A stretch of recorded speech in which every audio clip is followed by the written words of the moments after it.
Wa nabbihum an dhaifi Ibrahim إذ دخلوا عليه فقالوا سلاما قال إنا منكم وجلون قالوا لا توجل إنا نبشرك بغلام عليم قال أبشرتموني على أن مسني الكبر فبم تبشرون قالوا بشرناك بالحق فلا تكن minal qanitin.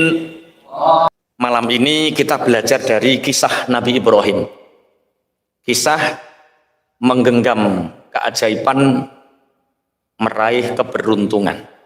Jadi yang hari ini mungkin terlilit hutang, yang mungkin terlilit banyak masalah, jawabannya ada di kisah Nabi Ibrahim ini. Wa nabbi'hum an dhaifi Ibrahim, dan ceritakan kepada mereka Muhammad tentang tamu-tamunya Nabi Ibrahim. Idz dakhalu alaihi faqalu salama. Ketika tamu Nabi Ibrahim ini bertamu kemudian masuk dan mengucapkan salam. Makanya sampai sekarang kalau kita bertamu kepada seseorang tetap mengucapkan apa? Salam. Assalamualaikum. Semoga keselamatan atas kalian. Qala inna minkum wajilun.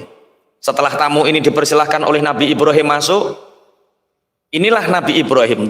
Nabi Ibrahim itu masyhur dengan kedermawanannya. Jadi Nabi Ibrahim itu menerima tamu apapun disuguhi. Jadi duwene apa disuguhi. Itu Nabi Ibrahim. Akhirnya karena sudah terbiasa kalau ada tamu nyembelih, ini tamunya ini langsung disembelihkan unta. Disembelihkan, kemudian ikannya dibakar, ditui. Panganannya apa wong Palestina? Pokoknya ya wis daging nuwe ya.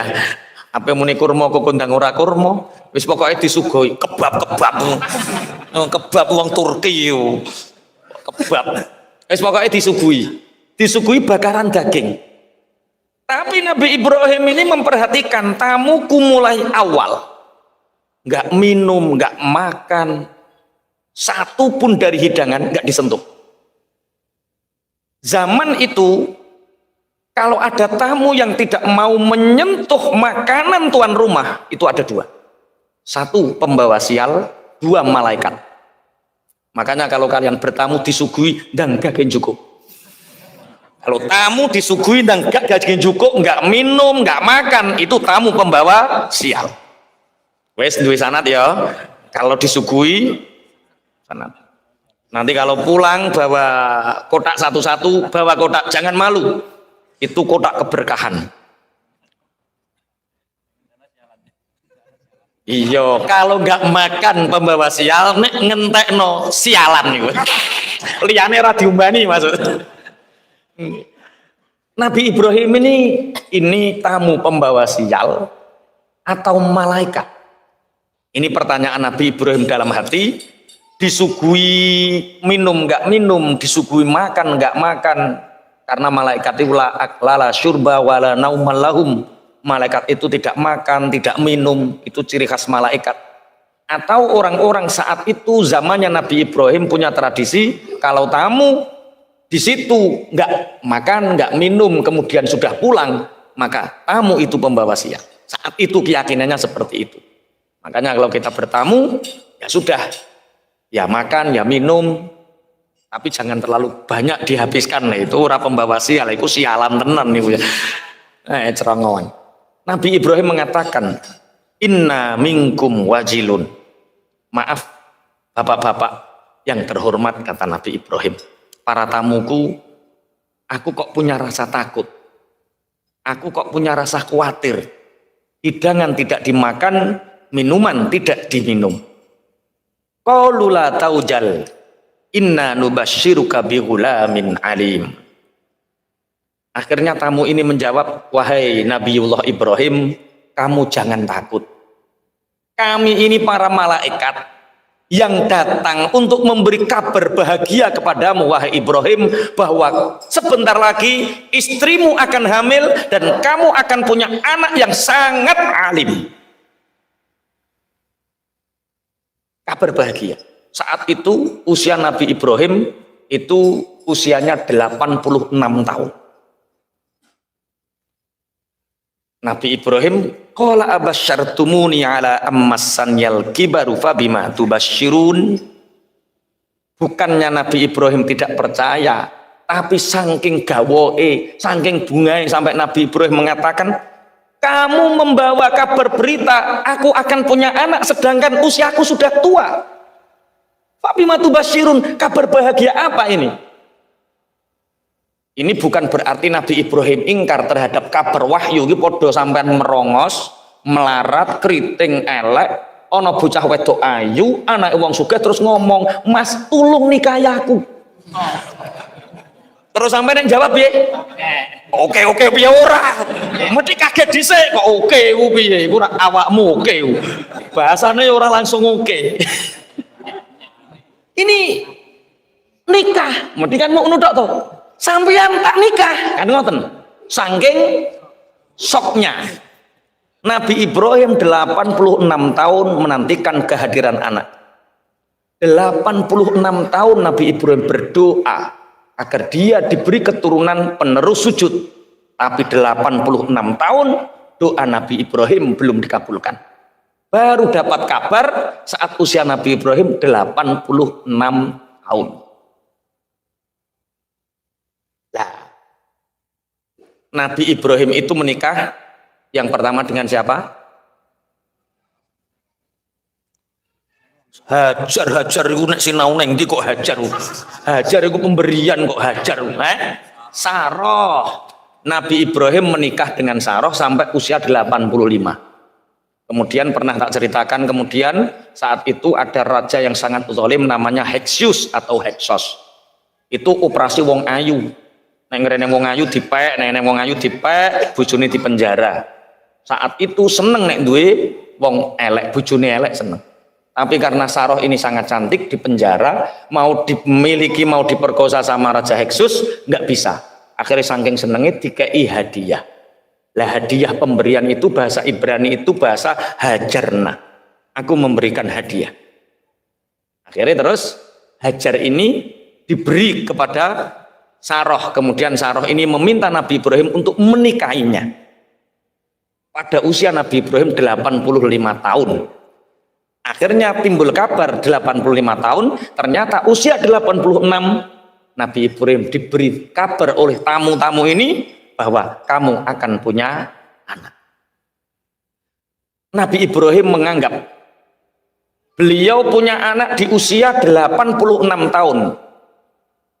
Qala abasyartumuni ala ammassanyal kibaru fabima tubasyirun.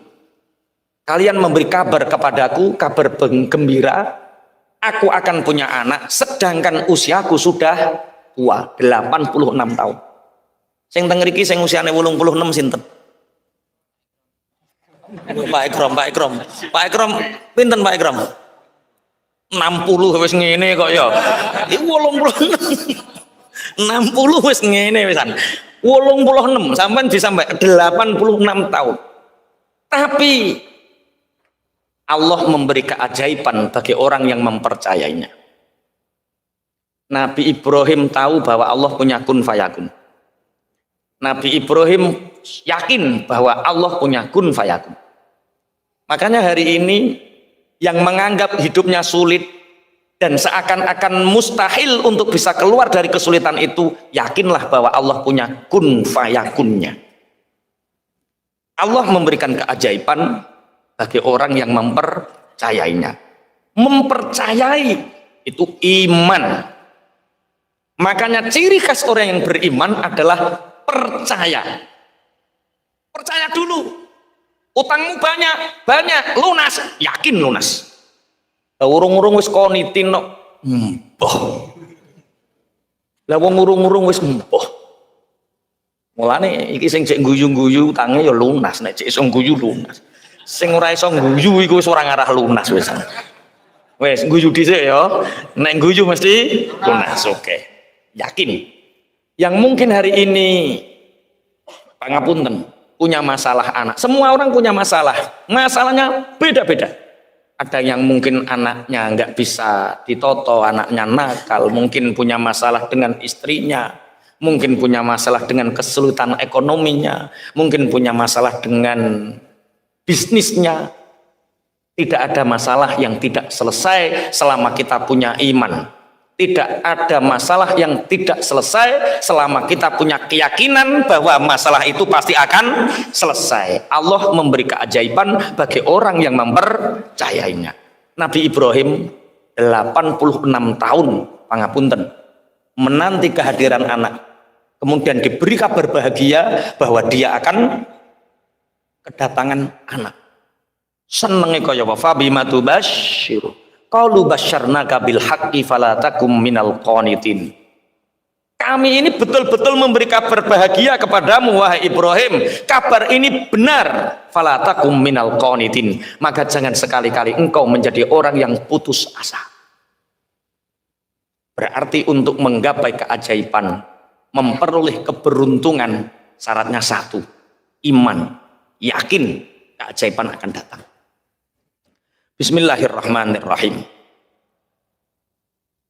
Makanya kita diberi tatanan oleh syariat. Seberat apapun masalah kita, misal masalah kita segunung, maka penyelesaian Allah itu sebumi.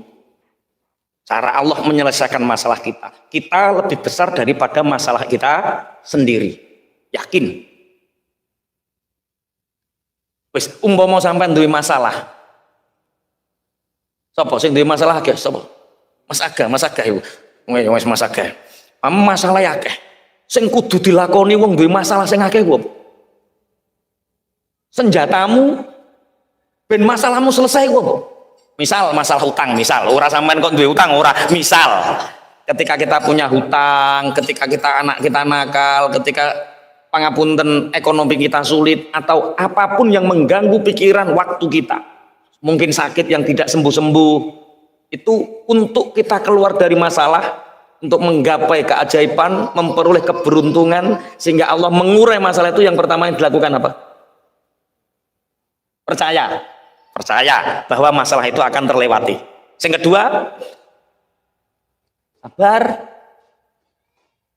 Yang ketiga, ikhtiar nomor piro? 3. Di era pernah ndonga deh. Setelah kamu punya keimanan, punya iman, yang dilakukan itu berdoa. Doa itu pusaka pertama, bukan terakhir. Ojo keliru. Pokoknya wis tak lakoni dhisik Pak Yai. Ikhtiar apa-apa tak lakoni, kok tak barengi doa. Doa terakhir deh. Padahal Rasulullah itu dawuh ad-du'a usilahul mukmin. Doa adalah senjatanya orang mukmin. Doa adalah senjatanya orang mukmin. Dan hari ini tanggal 16 Rajab. Rasulullah bersabda inna rajaba syahrullah titik kokunutoe. Rajab ini sungguh ini adalah bulannya Allah. Siapa yang memohon kepada Allah diijabah oleh Allah. Siapa yang meminta kepada Allah di bulannya Allah ini diijabah oleh Allah.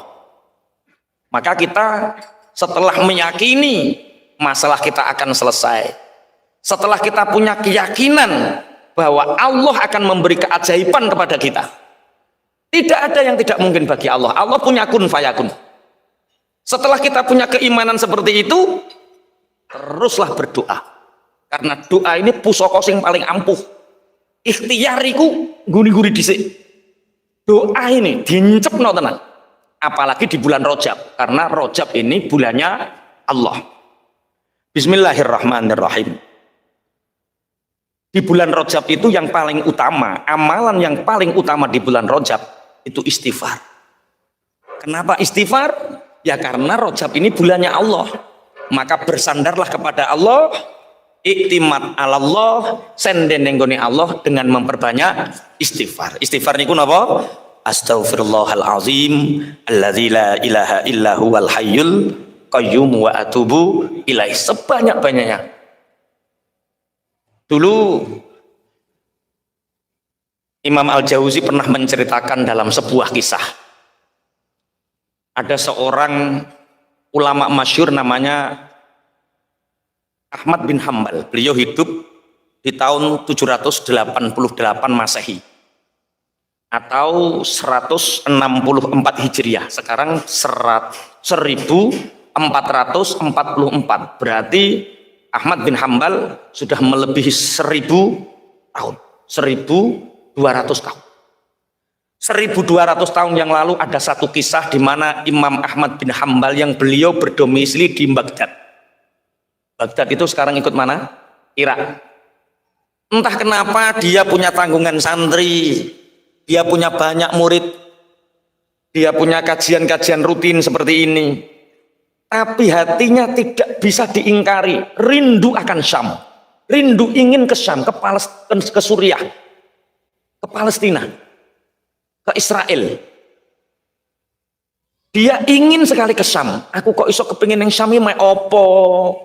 Kok tiba-tiba kangen ke sana, ini ada apa? Dan ini rindu, ini zauq, ini tidak bisa dihentikan. Akhirnya Coro Saiki menyiapkan bekal, yaitu paspor, visa, tiket pesawat. Dari Baghdad menuju ke Syam, beliau melakukan perjalanan demi sesuatu yang dia tidak tahu ini apa. Akhirnya di Syam, dia masuk ke negara Syam. Akhirnya dia bermalam di masjid. Bermalam di masjid, jamaah sholat isya di masjid. Ketika itu di Syam ada peraturan takmir masjid yang sekarang mirip-mirip takmir hari ini.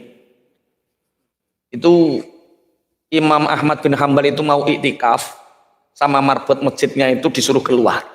Syekh, ini masjidnya maaf mau saya kunci. Tidak bolehkah saya bermalam di sini semalam saja sebelum saya melanjutkan perjalanan? Kata marbotnya, tidak. Ini sudah menjadi keputusan kami bahwa masjid kalau malam dikunci. Tulung wong Syam ki aja tiru. Tulung wong Syam ki aja tiru. Ya sudah, aku tak keluar di teras. Kemudian dikunci di teras. Masih disuruh keluar. Ahmad bin Hambal mengutarakan beberapa dalil jenenge ulama masyhur. Saat itu kita bisa bayangkan kan, belum ada WA, belum ada apa, orang di Indonesia saja sudah mengenal Ahmad bin Hambal. Orang di Syam saja sudah mengenal Ahmad bin Hambal, pada belum ada teknologi. Saat itu sampai, tidakkah boleh aku bermalam di sini? Pangapunten, saya tidak boleh. Ini bukan terasnya yang aku kunci, pagarnya mau saya kunci. Loh sampean kok guyu ono tenan iki ono. Saya pernah mengalami di Gresik ngidul ngono lho, arah Lamongan. Padahal aku dikawal wong gondrong. Sing awal wis gondrong, sing sitok nganggo jaket banser padahal lho. Ijik diusir, Pak. Perkara ape dikunci. Ternyata Ahmad bin Hambal merasakan hal yang sama. Oh, aku wis duwe sanad berarti wis nglakoni. Nek kowe kan urung to. Ahmad bin Hambal. Akhirnya saking marahnya marbot karena Ahmad bin Hambal mengutarakan ini Baitullah. Ini bukan milikmu. Kamu bukan penguasa di sini. Ini milik Allah. Kamu pelayannya Allah. Didorong Ahmad bin Hambal sampai hampir jatuh. Di depan masjid itu persis ada penjual roti. Ya Allah, ada orang sepuh didorong sama marbot masjid. Ini marbot masjid, apa marbot ngaji, hati-hati kelakuanmu. Dirangkul, Masya Allah Syekh, nggak apa-apa Syekh, nggak tidur di masjid. Mari ke toko saya. Toko saya ini, pabrik roti saya ini, di belakangnya ini ada kamar-kamar kosong yang saya sediakan untuk para musafir. Mari. Perkara tukang roti ini ngerti, nek eneng wong pingin turun masjid diusir, akhirnya dia nggawe kamar kosong kanggo khusus para musafir. Iku kudu mbok tiru. Makanya orang muslim kaya itu penting. Kadal fakru ayyakuna kufron. Kalau kita kaya kita bisa membantu. Ini gak wong sugih gak iso gawe ruangan ini. Akhirnya Syekh Ahmad bin Hambal ini tidur di istirahat di penjual roti ini. Kemudian setelah toko rotinya ini tutup, kemudian penjualnya ini masuk ke dalam kamar. Tengah malam penjual roti ini ngadoni roti. Nek dibiyen kan ya ora ono mesin. Ini umi-umi. Dilihat sama Ahmad bin Hambal ini. Ketika beliau mau sholat malam, dilihat. Dia ngadoni roti itu cangkeme umi-umi. Dilihat. Astaghfirullahaladzim. Alladzi la ilaha illa huwal hayyul qayyum wa atubu ilaih. Astaghfirullahaladzim. Alladzi la ilaha illa huwal hayyul qayyum wa atubu ilaih. Astaghfirullahaladzim. Alladzi la ilaha illa huwal hayyul qayyum wa atubu. Ini lisannya selalu mengucapkan itu. Syekh Ahmad bin Hambal bertanya, Pak, dalam Syekh, berapa tahun engkau mulazamah? Berapa tahun panjenengan istiqomah mulazamah melafatkan istighfar ketika mengaduk rotimu dan ketika engkau melayani pembelimu? Orang ini menjawab, sejak aku balik dan diajari ayahku cara membuat roti, sejak saat itulah aku beristighfar. Gue Mas Wahyu ngono ya, nek ngaduk bumbu pentol, astagfirullahaladzim, alladzi la ilaha, astagfirullahaladzim, alladzi la ilaha, astagfirullahaladzim. Terus, ya terang bulan barang, astagfirullahaladzim, astagfirullahaladzim. Nek terang bulan ngetoknya kebanderan ya, ngegetno nih lah, astagfirullahaladzim, astagfirullahaladzim. Kata Ahmad bin Hambal, Pak, seberapa tahun engkau beristighfar, begitu lama engkau beristighfar, apa yang kamu dapatkan dari istighfarmu? Penjual roti ini mengatakan, semua sudah aku dapatkan. Aku tidak meminta pun, Allah sudah mengabulkan. Ibarakatil istighfar, dengan keajaiban istighfar ini. Imam Ahmad bin Hambal bertanya, apakah ada keinginanmu yang belum terkabulkan? Apakah ada keinginanmu yang belum terlaksanakan? Tidak. Semua impianku, semua keinginanku, kata penjual roti ini, sudah dikabulkan oleh Allah. Semua kecuali satu. Apa? Saya ingin sekali mencium tangan Syekh Ahmad bin Hambal dan sampai hari ini belum terkabulkan. Syekh Ahmad bin Hambal lenger-lenger. Menungso iki sing gare aku bingung dikongkon ning Syam. Akhirnya dia mengatakan, wahai penjual roti, ketahuilah bahwa yang ada di hadapanmu ini belum ada WA loh ya, belum ada foto profil, belum ada loh ya, belum ada Facebook. Jadi untuk mengenal, untuk mendatangkan seorang ulama saat itu betul-betul dengan ruh. Syekh Ahmad bin Hambal mengatakan, kamu tahu wahai penjual roti, yang ada di hadapanmu ini adalah Ahmad bin Hambal al-Baghdadi. Ahmad bin Hambal al-Baghdadi, mujtahid mutlak. Akhirnya dirangkul. Cara merangkulnya mungkin di sini tidak lazim. Cara merangkulnya itu wajah, di dada kanan, di dada kiri, kemudian baru rangkulan. Jadi mencium dada kanan, mencium dada kiri, mencium tangan, baru rangkulan. Kata Syekh Ahmad bin Hambal, aku berbulan-bulan rindu untuk ke Syam, tapi aku tak tahu apa tujuanku. Ternyata istighfarmu yang menarik aku dari Baghdad sampai ke Syam. Istighfarmu. Satu, untuk menggapai keajaiban, mendatangkan keberuntungan. Satu, iman, keyakinan yang kuat. Allah memberi keajaiban pada orang yang meyakininya. Kemudian yang kedua, perbanyak doa dengan istighfar. Apalagi di bulan Rajab ini, perbanyak doa istighfar. Kemudian setelah itu apa Mas Aga? Lah yo ikhtiarmu iku apa wae? Iki sedekah piring diliwati kabeh ya. Iman, doa dengan istighfar dan sebagainya, kemudian dengan bersedekah. Keajaiban itu ada di dalam sedekah. Tapi sekali lagi, sedekah itu bukan strategi. Ada seorang syekh punya murid. Muridnya ini melihat kiainya ini setiap waktu beramal soleh dan bersedekah. Sebagaimana yang sering diceritakan oleh para murid-muridnya Abu Ya Said Muhammad, setiap subuh Said Muhammad tidak pernah lepas untuk selalu bersedekah di pasar-pasar dan di pelosok-pelosok kota Mekah. Dan itu disaksikan oleh para santrinya. Dan ini ada seorang syekh yang punya murid dan muridnya ini tahu. Kiainya ini bersedekah jor-joran, beramal soleh jor-joran. Tapi harta kiainya tidak pernah habis. Terus bertumbuh, terus bertumbuh. Akhirnya santrinya ini pulang cerita, Pak Yai ku mendino gua duit nggo sedekah ora tambah melarat. Layang kusu as-shadaqatu bis apa? Layang kusu malus shadaqah. Harta sedekah itu tidak akan pernah bisa berkurang.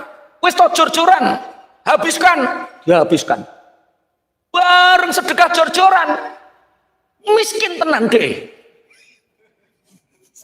Habis, bingung. Bojo njaluk pegat, anak minggat, tonggo ra kena sing disopo, kanca-kanca padha ngeleh kabeh. Biasa kan nek wayah duit akeh kanca padha mara, wayah ra duwe duit kanca padha enggak. Bingung deh. Nangis, apa salah saya? Dalilnya jelas. Harta tidak akan berkurang karena sedekah. Lah aku semakin sedekah kok semakin miskin. Sing senduk-senduk ya kaya kuwi wonge, Pak. Oh iya, aku tenan, aku bersedekah kok tambah miskin ki piye? Wong aku ngakehno sedekah kok tambah melarat, ora tambah sugih. Sowan dia kepada syekhnya. Syekh, aku meniru engkau. Aku ingin menapak tilas apa yang engkau lakukan, yaitu bersedekah dengan tanpa perhitungan. Sedekah, sedekah, sedekah. Aku melihat engkau begitu makmur, aku melihat engkau begitu banyak keajaiban, banyak keberuntungan. Sedangkan aku di rumah belum ada 1 tahun, hartaku habis untuk sedekah dan sekarang aku terpuruk dan miskin. Apa jawaban saya? Nah, aku bersedekah dengan keyakinanku. Aku bersedekah dengan keimananku. Aku bersedekah dengan keikhlasanku. Tapi kamu bersedekah hanya ingin coba-coba dan ingin mendapatkan yang lebih banyak. Kamu menjadikan sedekah sebagai strategi, bukan burhan, bukan tanda iman. Ini paham toh maksudnya? Dadekno sedekah sebagai strategi untuk mendapatkan hal duniawi, bangkrut gue. Tak percaya jajal. Neneng sing wani? Jujur, aku sedekah kok tambah melarat. Oh, berarti tandamu utek strategi. Nek gue kepingin sugih, belajar ilmu bisnis nang IIBF ngene gak apa-apa. Strategi bisnis, ojo jadikan sedekah sebagai strategi bisnis. Sedekah itu burhan. Burhan itu tanda iman. Aku bersedekah dengan keyakinan, sedangkan kamu bersedekah hanya coba-coba. Wes, nek sedekah ojo jajal-jajalan. Kok sedekah tambah melarat, iku tandane jajal-jajalan. Sing guyu yo wis jajal-jajalan kae. Tak jajal aku ding 10.000 saiki dadi 100.000. Tak jajalne kok 500.000 dadi 1 juta. Ya wis jajalne 10 juta, gak oleh apa-apa. Itu berarti sedekah bukan bukti iman, tapi sedekah hanya dijadikan alat strategi. Rasulullah mengisahkan dulu di zaman Bani Israel itu ada seorang tukang kasur yang dia jualannya kapuk. Kapuk itu bahasa Indonesianya apa? Kapas. Jadi dia ngambil randu. Saya juga Pak Yai kalau maknani randu ya. Tapi sebenarnya di sana apa saya nggak tahu. Mosok nang Arab kok ono randu ya. Tapi nggak apa-apa lah. Yang penting kapas. Entah ning kono jenenge apa, nek ning kene jenenge randu. Dia itu tiap pagi itu dia beli bahan mentah randu. Malam dia itu mengambil isinya, kemudian kapasnya ini dikumpulkan, kemudian dibawa ke pasar dijual.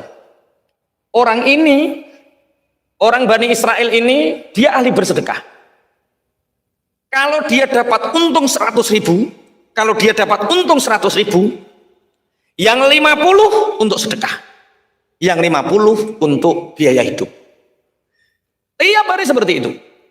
Yang 50 untuk sedekah, yang 50 untuk biaya hidup. Selalu seperti itu.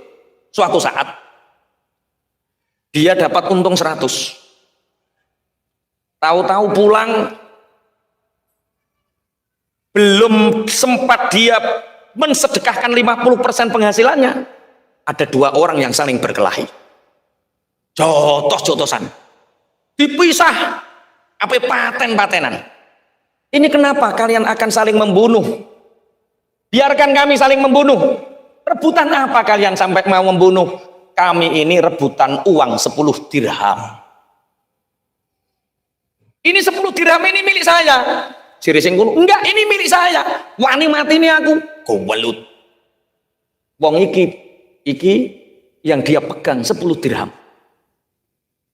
Iki nek tak kekno, masalahnya selesai. Tapi kok neng mah neng masalah. Soalnya gak ono sing dipangan. Iki cara sampean, piye cara nyelesekno? Akhirnya, Pak, sudahlah jangan saling membunuh. Ini 10 dirham, ini di mana 10 dirhamnya yang satu? Di bawah si fulan. Ya sudah, ini 10 dirham. Berdamailah, jangan saling membunuh. Biar aku yang kehilangan 10 dirham. Pulang, ditanya sama istrinya, Pak, jatah untuk hari ini mana? Ki cara bojomu. Gini Bu, tadi itu saya dapat untung 5 dirham, yang dirham untuk uang muka. Untuk rasul mal, modal pokok. Nah kemudian di tengah perjalanan Bu, ada dua orang yang saling berkelahi dan akan membunuh, merebutkan 10 dirham. Makanya aku kasihkan 10 dirham untuk menyelamatkan satu nyawa. Ki cara bojomu ngono, duwe bojo kaya kuwi piye? Wes mulai kono, mulai ngono ya. Sapa galak bojone ikhlas. Istrinya mengatakan, Masya Allah Pak, tabarakallah, Masya Allah. Hanya dengan 10 dirham engkau menyelamatkan satu nyawa. Padahal Allah berfirman, satu nyawa tidak bisa diganti dengan dunia ini. Saking bernilainya nyawa. Betul sekali Pak. Yang kamu lakukan benar, dengan 10 dirham engkau menyelamatkan 10 apa? Satu nyawa. Nah terus kita hari ini dan besok makan apa Bu? Dan kita jualan apa? Pak, mudah Pak. Ini bekas kapuk-kapuk kapas ini kan banyak. Kita bersihkan, seberapa kita dapat, kita jual, kita gunakan untuk modal, besok kita bisa makan. Ya podo ketika samban sugih, duit receh buk glethakno enggak penting, duit receh buk glethakno enggak penting. Ketika bangkrut, golek isor bantal. Golek di duit receh. Lah iku wis ana syaraté Cawit. Kelas, duit 1000 begitu berharga, 10.000 begitu berharga. Pada zaman sugih biyen glethek. Ketika bangkrut duit 10.000, ya Allah ning ndi kae kaya ngono. Digoleki. Neng sempit-sempitan neng jeruk ketut iku. Iku ono cerita nyata berarti iki. Neng jeruk ketut digoleki, neng jas-jas digoleki, sor bantal digoleki, sor bayang digoleki, nek menawa dhek ben ono ceblokan. Ini sama. Kapas itu dikumpulkan. Setelah kapas ini dikumpulkan, dapatlah setengah karung bawah. Dibawa ke pasar, nggak laku soalnya kapas ini sudah agak berwarna hitam, wong jenenge siso-siso, nggak ada. Akhirnya bertemulah dua orang yang sama-sama sial. Makanya kalau orang bangkrut ketemu bangkrut, tanda plus ketemu plus. Jedak apa piye? Sing urip plus ketemu men ya. Ya iku iki nyalai plus ketemu. Nah ini orang sial ketemu sial. Yang satu bawa kapuk, yang satu bawa ikan. Nelayan ini punya 2 ikan yang hampir busuk karena nggak ada yang mau beli. Sedangkan yang satu bawa kain kapas yang lusuh dan tidak laku. Kedua orang sama bertemu. Cara saiki padha jagonge padha padha ngopi ning ngisor wit. Piye lek kabare? Siap. Apa jelas sampean padha. Piye sial piye. Saya itu hanya punya 2 ikan. Tiap hari kami ini pelaut nelayan, tiap hari makan ikan.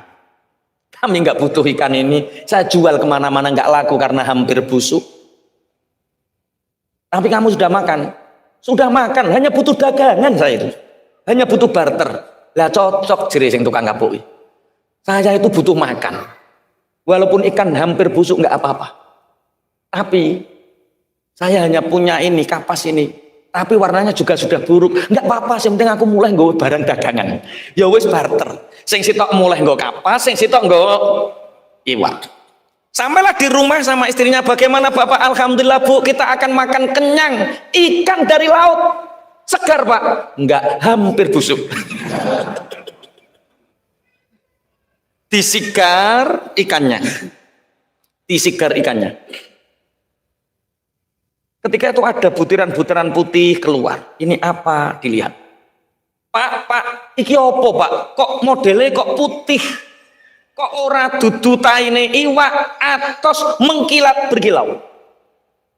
Ciri, endi to Bu? Iki opo iki? Coba tak tanyakan temanku di bawah. Temannya ini bakul emas. Ini format keberuntungan. Jadi apa nek ngarane? Remote keberuntungan. Jadi Allah memberi keajaiban kepada orang yang mempercayainya. Kemudian dari keajaiban itu akan banyak mendatangkan keberuntungan. Keberuntungan ini dihadirkan oleh Allah, bukan kita yang menghadirkan. Termasuk penjual kapas ini dihadirkan, ada mutiara di situ, dia nggak tahu kalau ini mutiara. Sayang tanyanya sama orang bakul emas. Sama bakul emas, kelihatannya ini mutiara Mas, kelihatannya loh, wong saya bakul emas, saya nggak tahu. Lah punya relasi bakul mutiara banyak. Cara saya kita teleponkan. Sherlock. Cara biyen rongono Sherlock. Pasar sana, kesanalah kamu. Akhirnya ke sana, Pak, saya ini punya ini ada 5. Butiran putih ini apa? Dilihat. Oh, ini mutiara Mas, asli mutiara. Ini harganya mahal. Coba, ini kalau nggak beruntung, ini orang ini nggak tahu lah. Kalau dia nggak ajaib, nggak beruntung, orang ini pasti nipu. Makanya sampai cek pengusaha yang hari ini sama Allah ditumbuhkan, itu karena memang Allah menghadirkan di sisi mereka orang-orang yang membantu keberuntungannya. Sehebat apapun teorimu, sehebat apapun ilmu bisnismu, tapi kalau Allah menghadirkan garangan-garangan yang pinggirmu, habis dunyomu.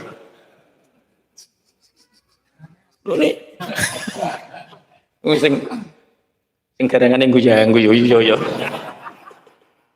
Ini nih. Nah, harganya berapa, Pak? Kalau saya beli sih seperti ini 40.000 dirham. Tadi hanya menyelamatkan 10 dirham. Dikasih sama Allah. Kalau saya sih belinya hanya 40.000 dirham. Itu saya karena saya ini pengusaha berlian yang bawah. Kalau kamu nemui teman saya lagi, lebih mahal. Lu zaman biyen ono wong jujur ngene iki, Pak. Nek cara saiki sampean nuteke piye? Keuntungan modal sekecil-kecilnya, keuntungan sebesar-besarnya. Mulane ora ajaib hidupmu itu. Hidupmu ruwet ya ngono kuwi. Ini keajaiban didatangkan oleh Allah. Kalau di sana Mas, beraninya 80.000 loh. Kalau saya hanya 40.000. Ya wis wong ada 5 saja toh Pak, sampean beli nggak apa-apa 40.000 dirham, nanti sisanya tak bawa ke rumah temennya sampean. Di rumah temennya. Wah ini kalau saya berani 80.000. Tapi ada pengusaha yang lebih bonafit lagi, 120.000 Mas. Gimana? Kamu bawa ke sana atau ke sini? Ya kamu tak kasih 1 lah. Antum rezeki. Wong nek wis tau katok ya antum rezeki Mas. Tapi nek pengusaha lagi bangkit orang tahu bangkrut ya dek walah profit ngono sing dipikir. Ora dek antum rezekine ora. Akhirnya dibawa yang berani membeli 120.000. Kaya mendadak. Setelah sampai rumah, datanglah pengemis. Assalamualaikum. Pak, 3 hari saya belum makan. Sudilah kiranya Bapak memberi saya sedekah. Dicoro bojomu jadi OKB. Orang kaya baru. Ada pengemis seperti ini, apa yang dilakukan? Teladung. Penyakit orang OKB, orang kaya baru. Katanya seperti ini. Bu, itu ada orang kasih makan. Istrinya mengatakan, Pak, astagfirullah Pak, kita diuji sama Allah Pak. Lah gimana tuh Bu? Ketika Bapak hanya punya uang 10 dirham, Bapak bersedekahnya 5 dirham. Besok yang kita makan kita nggak tahu, kita besok makan cari hari ini, Bapak berani bersedekah 50%. Kita ini kaya Pak. Ada orang minta sedekah, masalahnya dikasih makan. Lah gimana Bu? Ya kasih separuh Pak, kita sudah dapat banyak. Berarti orang-orang yang ajaib, orang-orang yang banyak memberi keberuntungan, itu karena di belakangnya ada istri yang support untuk kebaikannya. Iki nyemoni bojone deh. Iki curhat. Istrinya yang mengatakan, Pak, ketika Bapak miskin, besok yang digunakan makan Bapak mencari hari ini, Bapak berani bersedekah dari 10 dirham, Bapak berani 5 dirham. Hari ini kita sangat kaya Pak. Kenapa Bapak tidak berani bersedekah separuhnya? Itu bojone wedok sing muni. Engko bojomu ceritane kaya iki ya. Ciri Pak Yai untuk menggapai keajaiban, mendatangkan keberuntungan, istri itu harus support dengan cara bantu masih luman Dik, bantu. Masih luman ki bantu. Terus dibantah karo bojomu, tapi ojo nggo strategi Mas. Iman. Paham ya? Akhirnya diberikan separuh, kemudian orang ini semakin bertumbuh. Berarti kalau hari ini kita punya masalah yang kelihatannya tidak mungkin diselesaikan, yakin Allah akan menyelesaikannya. Dengan apa? Dengan keajaiban doa. Dengan apa? Dengan keajaiban sedekah. Baru strategi. Tapi wong-wong biasanya aku wis pola ora kaprah ngene iki kok tak wangin ndonga-ndonga terakhir. Ini kesalahan kita yang mungkin banyak orang yang tidak tahu bahwa menganggap bahwa strateginya itu diutamakan, padahal dekati Allah dulu dengan keyakinan imanmu, dengan doamu, dengan strategimu, akhirnya Allah akan mendatangkan keajaiban bersamaan dengan keberuntungan yang diraih. Allahumma amin. Nabi Ibrahim usia 86 tahun, seakan-akan dia tidak punya anak, tapi Allah mendatangkan keajaiban itu dengan apa? Dengan hadirnya seorang anak yang bernama Ismail. Wa nabihum an dhaifi Ibrahim. Qalu basyarnaka. Tapi kadang orang itu, contoh, ini rata-rata yang hadir usianya sudah ada 40. Banyak yang lebih 40 atau kurang 40? Lebih ya, berarti kira-kira wis do ape madhep to ya kira-kira ya. Kira-kira wis jujur wae lah, jujur wae. Kira-kira. Gini. Orang yang usianya 40 tahun ke atas itu seperti orang yang umroh. Umroh itu paling di berapa hari lumrah sangang dino 13 dino.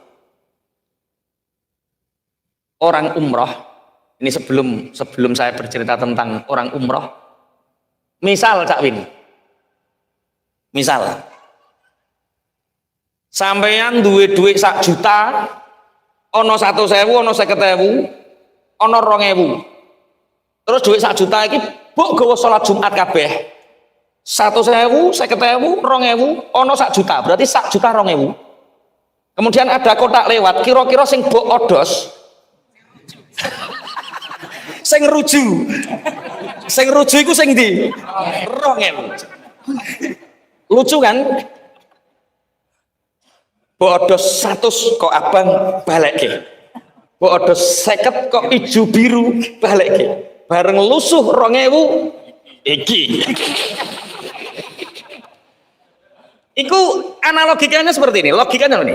Sampean umroh. 2 hari sebelum kepulangan orang umroh apa yang dilakukan?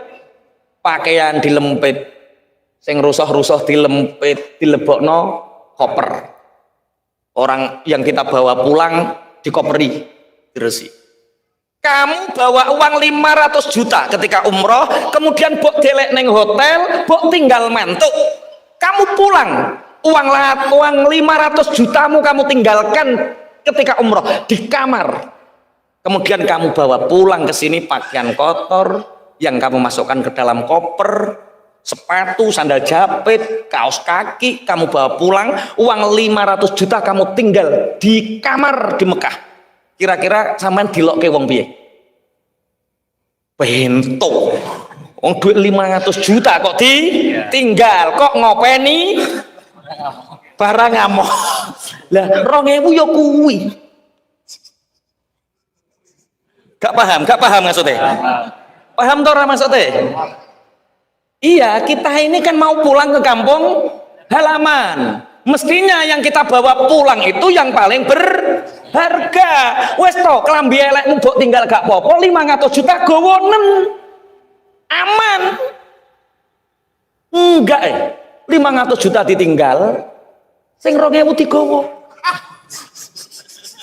Kaos kaki, japit.